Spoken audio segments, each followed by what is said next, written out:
Greetings and salutations to our fine podcast audience consisting of thousands and thousands and thousands of people. Yay. Yeah, we're growing. We're growing so fast. Okay, good. Here we are at episode 115. 115. 115. Maybe And we have 115 followers. Yay, maybe. that would be awesome.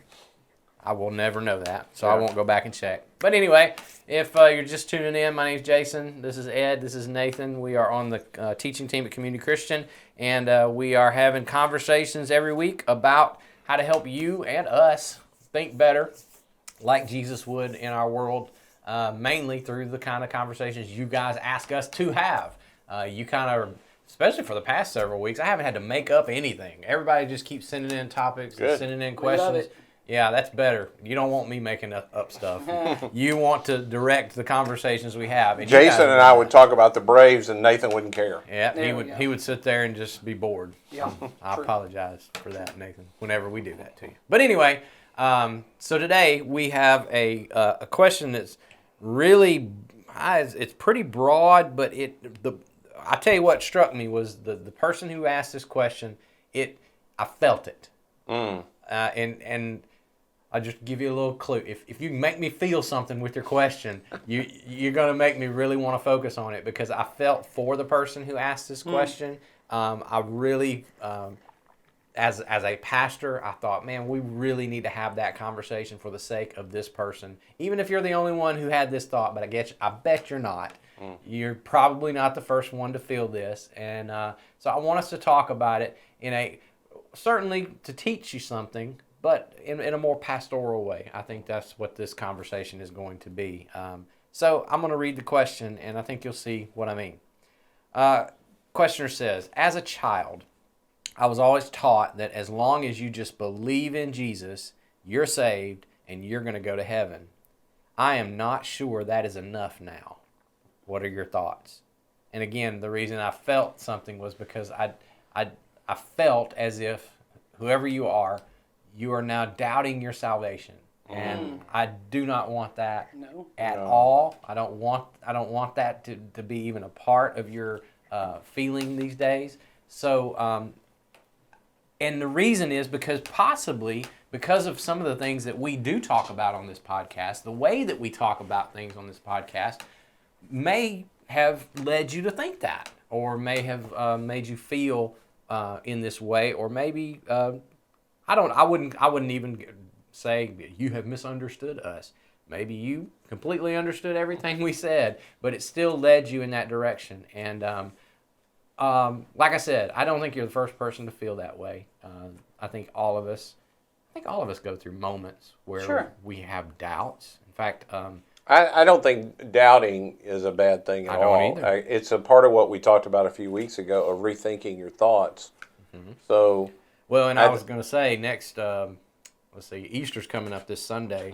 I am in the midst of writing a message that I will be delivering on the week after Easter that is all about where doubts fit in the life of a Christian and how Jesus feels about that, because he deals with that right after his resurrection. So I'll just tell you, we're going to get to that in a couple of weeks. So yeah, I just think that's and maybe that even the thought that you had. So you're probably right in the way you heard the question when you were reading the question. The way I heard the question was not so much, but then the way my mind works is not I'm doubting my salvation, but I'm doubting what I was told as a child, and that's not a bad thing. That's right. And I do think there are things that we tell kids, and there are all kinds of things we tell kids that fits with what they are capable of understanding at the time. yes. But it probably isn't the full, complete picture, and maybe that's the way you ought to take that thought and put it.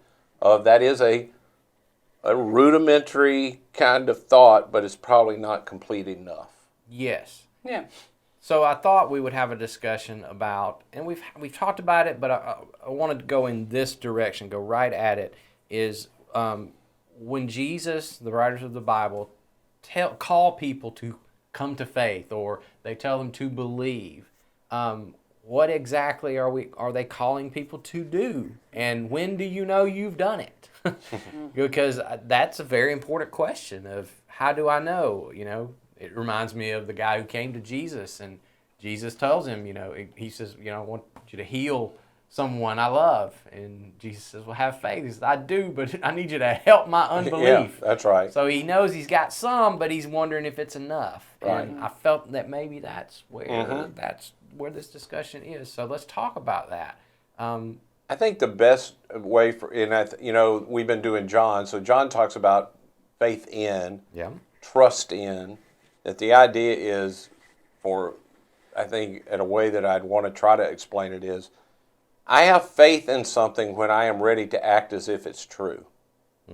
And so when I believe that Jesus is the Son of God, me putting my faith in him is not saying, okay, he's going to handle death for me, but I am not ready for him to handle my life.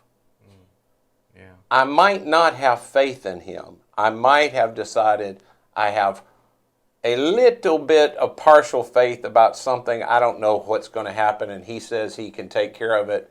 But faith in is, if I put faith in Jesus, that means I'm willing to act as if Jesus is right. Mm-hmm.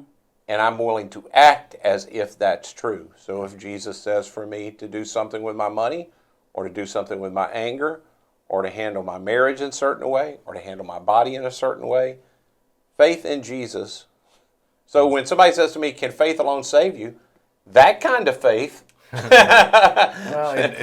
that kind of faith leads to outworking of things. It's that old question we ask here, well, you're going to have to tell me what you mean by that word. That's right. And that's a great question to ask anybody when they say something to you. Say, well, will you tell me what you mean when you say that? Right. And now we can have a conversation. That's what exactly I would say when somebody says, does faith save me? Faith alone is what I need to be saved.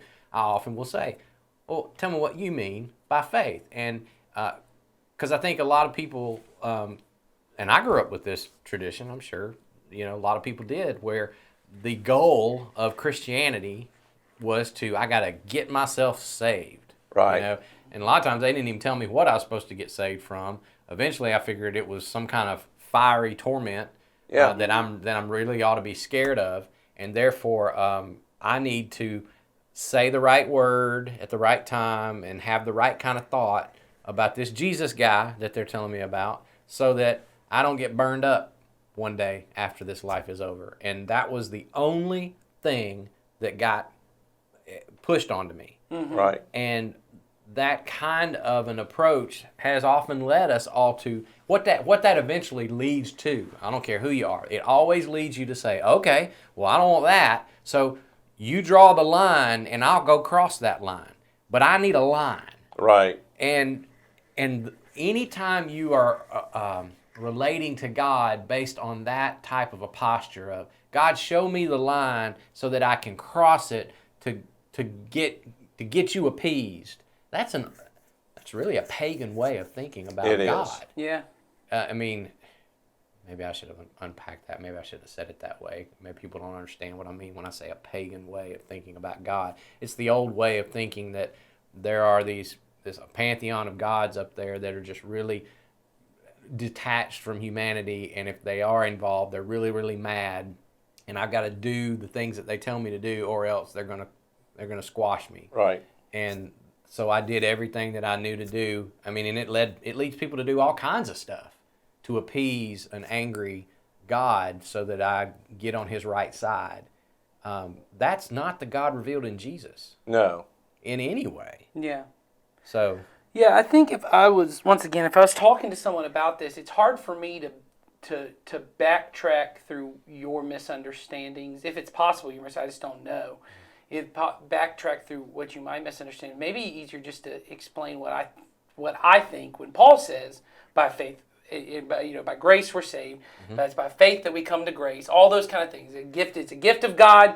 We take it on faith. All those kind of things. That what I would say is what Jesus is trying to do in his life, in his death, and his resurrection is that he is making available the kingdom of God. Mm-hmm. By the kingdom of God, he means a life where we get to participate with God in every moment in the recreating work that God is doing, that God is making all things new. God is making me new. God is making this world new. God is making relationships between other people new. Every possible thing that could have been as Peter says, things have been corrupted by evil desires, and there's just a corruption that is in the world. We would call that sin. That sin has corrupted everything from nature to the world to relationships to me. That's what God's trying to save me from. The way he does it is that when I trust in Jesus, as we've already said, so I put my faith in him, I say he's right about everything, and I choose, I'm going to participate with Jesus in this. You go back to John. John says in John 15, right, Jesus says that the whole goal is to remain connected. We did 3 whole weeks on that. Like a vine and a branch, you stay connected. And then he goes through this very circular thing all throughout John 15. And then once again in John 17 when he's praying, where he says, remain in me as I remain in my Father. And just as I have loved, I've stayed in my Father's love, and I've been loved by him, you'll be loved by me if you obey my commands. And then he says, my command is that you love each other as I have loved you. And that looks like laying down your life. And then in John 17 he says, God, may they all be united in love like we are united in love. And what Jesus is doing is Jesus is saying, if you look at me, and the way that everyone did, even Nicodemus and the Pharisees who didn't believe in Jesus at the time said, clearly you come from God. You have some mystical, clear, but imperceptible connection with God that we've never seen anyone have. It's almost like you and the Father are one, right? What we would call the Trinity, Father, Son, and Spirit. One God, 3 persons, always connected. They're distinct, not separate, right? That kind of community of love, that's what the kingdom is. That God says, that Jesus says, if you will remain in my love, just as I have been connected to my Father, I'm extending this, what we would call Trinitarian love. The Trinity love gets extended to you. How do you get to experience it? When you love each other. Right. That if the church would thrive, like the Father, Son, and Spirit thrive, where I look at Jason and I go, what happens to you happens to me, so I rejoice when you rejoice. I weep when you weep. I'm going to lay my life down for you, but you're going to lay your life down for me. Paul then says you outdo one another in showing honor. I put you first, you put me. All that language is them trying to get around the same thing, which is, could people and God cooperate in life together as a community, as individuals, in this self-sacrificial, self-giving love?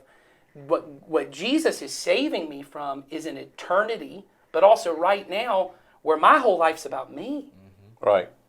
And that means separated from God. Yes, right. and then for eternity, it's just me. And I'm left, and anyone who thinks, well, that's kind of nice because I'm an introvert, I like being by myself. Everyone knows when you're with yourself for an extended amount of time, the amount of thoughts you have about yourself, the kind of things that go, that's a miserable existence. Yeah. And then take that, and when we say eternity, we don't mean a length of time, we mean a quality of time. Take that feeling of being lonely and self-hating and selfish, where you hate yourself, but at the same time you're indulging yourself at the same time. Take that, multiply it by infinity. That's what we mean. Yeah. It becomes a destruction of a person. Yeah. It becomes the complete destruction of a person. And you know, one of the things that I had to start asking myself a few years ago is, if the gospel is good news, is the way that I talk about what Jesus came to offer good news right to anybody that's not ever heard of it? So God's mad at you, but he killed his son so he doesn't have to be mad at you. So I don't have to kill you. That's right. But when I say, you know, the world has become corrupt because we have all gone our own way. And most people feel that. We can see the corruption. My relationships over time have a tendency to get frayed. I have a tendency to get irritated with people even I love a little bit. What God has come to save me from is from me being that kind of way, and our world to be recreated, and we be reconnected to the love that God created us to be connected in, just like you described. And so when I say to a person, you can become the person you were created to be. And what Jesus came for was to invite you as a person into the kingdom of God. That becomes better news. Well, and I think that becomes better news. I think that's where the faith part and the works part go together, because what the faith part is it requires me to say, pursuing I trust that if I go with Jesus, he's going to offer me access to God in a way I couldn't have before, and that what I'm trusting is that is the life I was made for. Right. And therefore, I will drop the pursuit of this other thing. Right. This thing where it's about me getting what I need and me living for me. And that's where some works, if you want to use that term, come into it, is there are things I'm going to have to change, and I'm going to have to start walking a different direction and doing different things. Well, I don't even like the phrase have to. It is have to. Well, it yeah, is. It is have to. But when God is in me, it doesn't feel as have to as I would have thought it did before that happened. Yes. There were things that I thought becoming a follower of Jesus were have to, and I could not imagine how I could have a good life if I had to that. Mm-hmm. Yes. But what I found out is that once I decided to put my trust in Jesus and walk his way, have to wasn't so have to-ish. Mm-hmm. It felt like I was co-yoked with somebody. That's Jesus' phrase. Yeah. And he was carrying most of the load, and I got a lighter burden than I had when I was carrying it by myself. And you get convinced that, this is the way life was meant I to was be. meant to be this person. This is the way I was meant to be. Yeah. I heard years ago Rob Bell talk about this. And I don't agree with everything he says. No, of course not. But he was talking I don't agree with everything you say. Or I say. I I can listen to a message I said 5 years ago. I don't agree with that guy either. anymore. But I heard him talk about this message, and he talked about the goal of God is to draw you into the person that you already are. Mm-hmm. And that there's so much packed into that phrase. He took him 30 minutes to talk about it, but I never heard it put that way, and I went, and it hit me in a way that it changed what we often call around here. It changed my wanter. Mm-hmm. I wanted to be what God wanted me to be. Mm-hmm. Yeah. And then it became, like you said, not so much all these have-tos of, he made me for this way. And when I live in that way that he made me, I come alive in ways that I never knew were possible, that I thought were death to me, which it is death. Right. It's death to self, alive to Jesus, which we know. So I just want to go ahead. Well, I was going to say the side that I always get to when I talk to people about this that were raised like I was, where I'm being saved from hell, and that's good enough. And so I just cross the line. I'm saved from hell. Is they say, so are you saying that nobody goes to hell? No, I'm not saying that. I am not saying that. Yeah. This isn't. Primarily, Jesus is talking about the kingdom. When you read what did Jesus teach, he taught and offered the kingdom of God. Jesus doesn't walk around saying, God's been mad at everybody for a long time, but thank goodness I came so that y'all don't have to go and die and go to hell. I have come, I will take all of the Father's wrath on me. Jesus doesn't have that discussion. No. Well, and I think when you think about it in terms of its participation with God or life with God or all the kingdom of God, whatever language you want to use, if it's about living, I know people who say, I'm not religious, I'm in a relationship. So we'll take the relationship language. If you're in a relationship with God, and by God, because I think we miss this, we mean a community of love that is Father, Son, and Spirit, that is eternally loving God unto himself, for how grammatically incorrect is, loving one another himself. He is doing that all the time, forever, and he is inviting me into that. That's what heaven is. So therefore, I can experience glimpses of that now and get to live that. Right. Then and there's no way I can come into that apart from faith and grace. It has to be a gift of God. That's right. There's nothing I could ever do to earn being in relationship with God. Mm-hmm. But the goal is I want to be with him, not away from this. Mm-hmm. And I think those are two different things. And of course, when I'm with him, I want to be away from that. But I think it's also very possible, and in fact, I think the Bible really points to this. Jesus himself really points to, not everyone wants to be away from this. And by that, I mean hell. There are some people that by their nature, what God is offering, because it means death to myself, I go, I don't really want that. I don't really want that. Now, when they experience full isolation, there will be weeping and gnashing of teeth and regret. I'm not saying that, but I'm saying it's not enough to push me towards loving God. And loving God is all that will sustain me, which is why Jesus says, if you want to remain in me, you have to love me. You have to desire me. And I don't always desire Jesus, so it's going to take some work. It's going to take discipleship to form me into the kind of person that desires Jesus, because if I truly desire Jesus in every moment, I wouldn't sin, but I still sin. Yeah, that's right. That's right. One other thing that I had thought, and then we'll kind of wrap this up, and I just want to say this too. The person who wrote this question, I probably would have written this question myself about a couple of decades ago, because I was probably in that very same spot where you are. I was also taught to believe just believe in Jesus, you'll get saved, you'll go to heaven, period. Done deal. And then when I started, what shifted it for me was when I fully understood what the scriptures meant when it says that God is no longer dealing with me on the basis of my sin. When Jesus went to the cross, it took on a completely different view for me, because I did live in that, what I earlier called a pagan view of God, of God's mad at me, and if I don't, figure out where his line is, and I don't cross it and stay over there, because it's hard to stay over there, he's out to get me. But then I realized what he showed me when I looked, and I said this, I believe, last Sunday. This is going to air right before Easter. Last Sunday when I taught the message, and I said, you want to see how God feels about you? Look at the cross. Mm-hmm.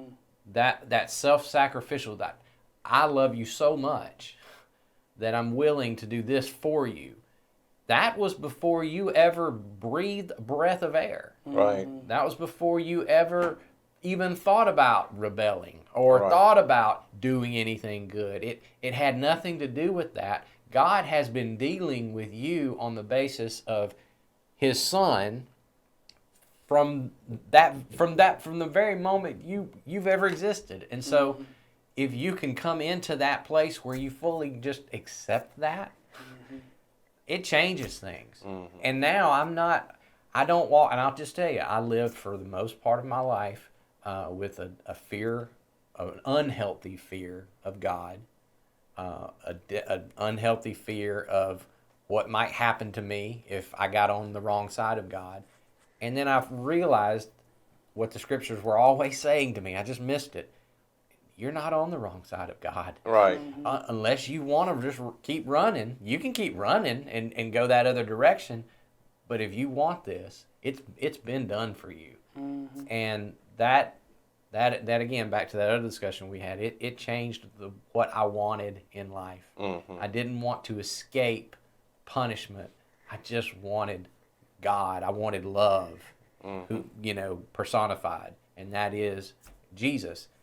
I think what you might be experiencing when you say, this was what I was taught, I am not sure that that's enough now.